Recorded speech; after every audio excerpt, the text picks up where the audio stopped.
Got my eyes straight ahead, got my head in the game. With the red light on, I'm just waiting for the change. Get my head down low. Hi, Jay Fallon. Thanks for listening to the Slippery Slope. Hey, so I read the story a few weeks ago. When I first read it, I thought I didn't really understand what they were saying. I thought I must not be understanding what is being written right in front of me. I must not be comprehending this properly. I doubted my ability to understand the English language at that time because I thought I live in the nation, I live in the country of Australia, where a democratic nation. We're a part of the Commonwealth. We don't live under a government that just unilaterally takes over private enterprise. If they can't do it, well, then they make legislation. They create legislation that allows them to just take it over by force. I thought that's not the Australia that I live in, but well, there you go. I was wrong. That is exactly the Australia that I live in, apparently. So, what I'm talking about is what's happened in the ACT, the Australian Capital Territory. If you're not from Australia, the ACT, Australian Capital Territory, is where our capital, Canberra. It's not our biggest city, it's the capital where all the politicians work from, the federal. The ACT is also, for Australia, it's the bastion, the front leader for woke ideologies. It's a very small area, so that's where our federal politicians work out from. They govern from, but also it's got its own little government there. Comes under federal jurisdiction. Extremely woke, extremely woke. Now, I'm going to read some things that come from the ACL, the Australian Christian Lobby. I would encourage you to get a hold of their newsletters that get sent out. Like I said, I was reading this article, a couple of different articles. I thought I had it all wrong. I thought I cannot be reading this properly. I must not understand what's going on. Lo and behold, I wasn't reading it incorrectly. This is exactly right. ACT government to take over Calvary Public Hospital to make way for new $1 billion Northside Hospital. Now, listen to the way they frame this article too. It's like they're coming along like this benevolent being that just giving. They've just got the people in mind. It's a big fat lie. ACT government has announced controversial plans to take over the Catholic owned Calvary Public Hospital. So I'm going to tell you that this is really a push to take over a public hospital because it's run by an organization that has Christian-based, biblically based morals and principles. Nothing to do with them just trying to do a good thing, the government. Like I said before, if the government's saying they're doing something for you, they're here to help you, turn around quick because someone's about to crack you in the back of the head, which is exactly what's happened here. The government said today it would allocate more than $1 billion towards a new hospital in Bruce at the existing Calvary site. Now, this hospital wasn't run into the ground. It didn't, it wasn't failing or anything like that. It was providing extremely adequate, extremely good services. But I'll tell you, what seems to have happened is the hospital didn't support the services that the government, the ACT government wanted, with extreme abortions, with helping young children, helping direct them into transitioning services and all that kind of thing. This is the real problem. So the government and Calvary Healthcare began negotiating the hospital's future in May last year, but they were unable to reach an agreement. The government said it would now introduce new legislation on Thursday to compulsorily acquire the hospital's assets and effectively transition Calvary staff to Canberra Health Services. So they were trying to negotiate. They couldn't come to an agreement. So the government says, stuff it. Let's just create legislation. Create the legislation and make it ours. Take it by force. What kind of a country do we live in where that happens? I didn't think we lived in Russia. I didn't think that happened. I didn't think we lived in China. I didn't think the Chinese Communist Party were our government. But obviously, they've been learning from the Chinese Communist Party, haven't they? The ACT government continues to make significant investments in infrastructure to build Canberra's future and ensure we meet the needs of our growing city. See what they're saying here? The Minister Andrew Barr has said, we want to meet the needs of our growing city. We're just a benevolent society, just trying to give. That's all we are. No, not at all. Liar, liar. The government has said it's set up a transition team. Calvary will also be compensated. Funny enough, they didn't really want to be. You're forcing it.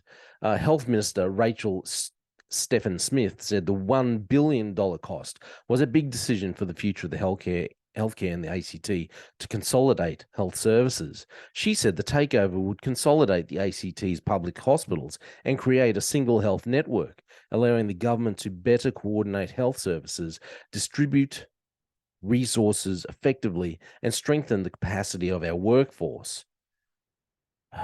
Yeah, she couldn't lie straight in bed, that lady. This is her there. She added Calvary had played an important role in the delivery of public health care for generations of Canberrans over the last 44 years. I would like to thank all. Keep going on. What's it say? The government did not provide details about staff movements. She goes on down here to say at a media conference, Stephen Smith said it was no secret the government and Calvary had a strained relationship over the years, but said the takeover was not a product of that. How many people realize that when the government says, oh, no, when the government says it's not a product of that, that's not it. It's just a conspiracy. You don't have to believe that. Well, then it probably is. If the government says, no, that's not the reason, it's got nothing to do with all these arguments we've been having. I guarantee you it is to do with all the arguments they have been having. I will read to you some of the issues that have come up, and this is from some different newsletters that have come from the Australian Christian lobby. It says that pro-life Calvary Hospital is being seized so that the ACT government can roll out euthanasia unhindered. This is in our capital, by what they're calling an overriding religious ethos. They go on to say that the federal parliament needs to hear from people like us, okay? People like that would agree with this, that it must reject the Australian Law Reform Commission recommendations to strip religious schools of the right to hire staff who share their religious ethics and who model their beliefs about gender and sexuality.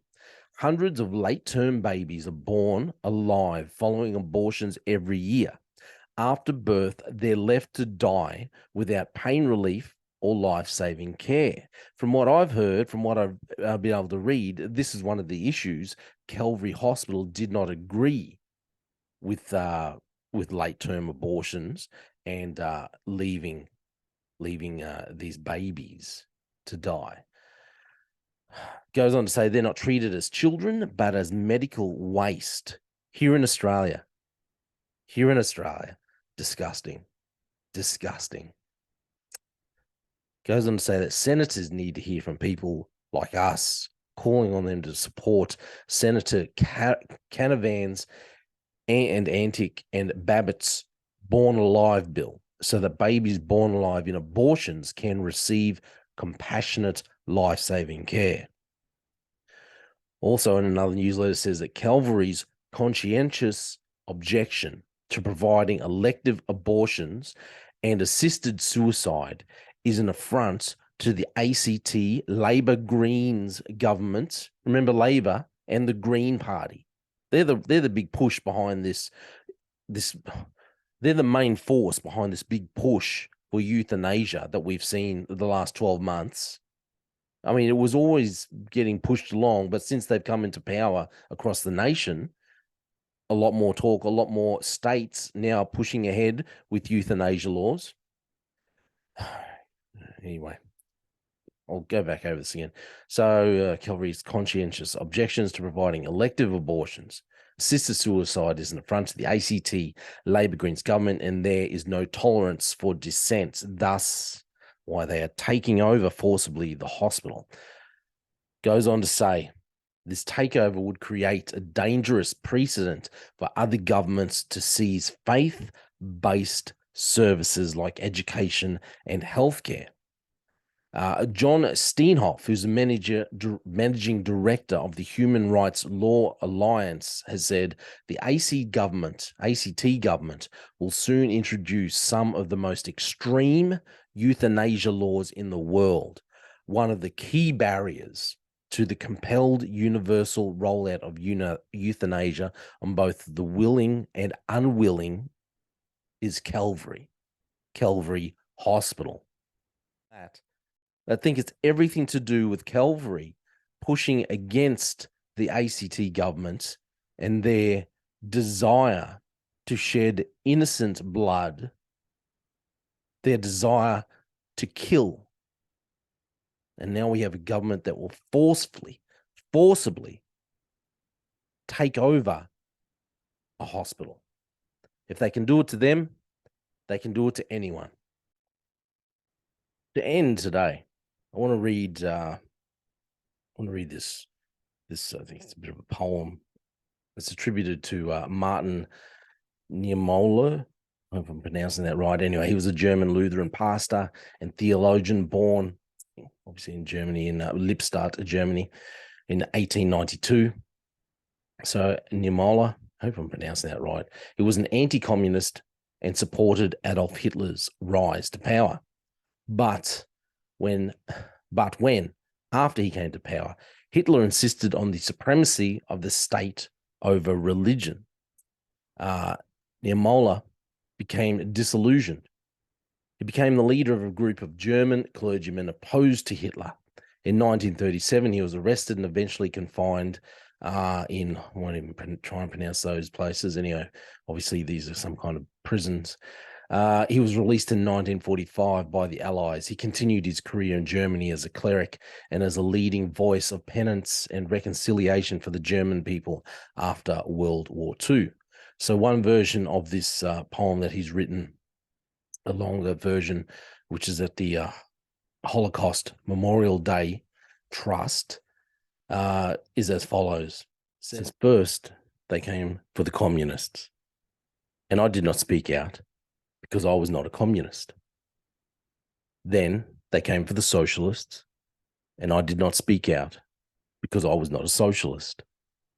Then they came for the trade unionists, and I did not speak out because I was not a trade unionist. Then they came for the Jews, and I did not speak out because I was not a Jew. Then they came for me, and there was no one left to speak out for me. If we don't speak out for what's happening in our country, get up and make a noise, sign the petitions, create a fuss, let the governments know that we do not agree with hostile takeovers like Calvary Hospital. We've got no one else to blame but ourselves.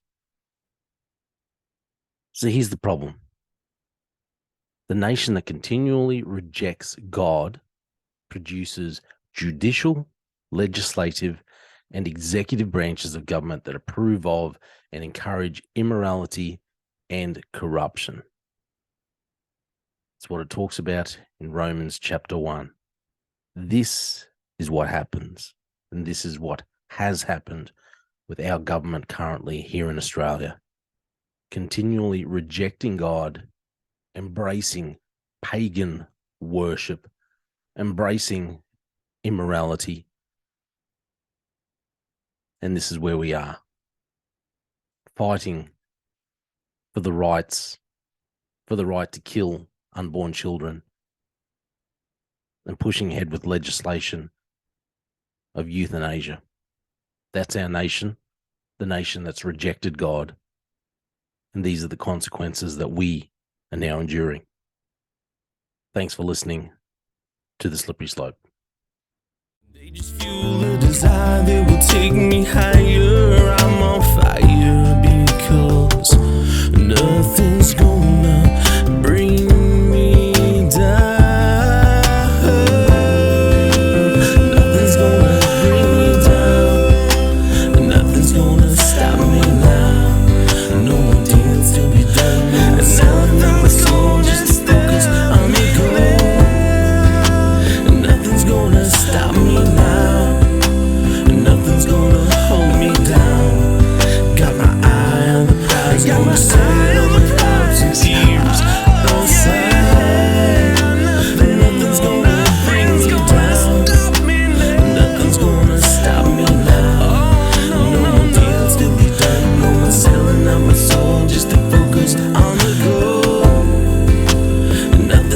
gonna stop me now, and nothing's gonna hold me down.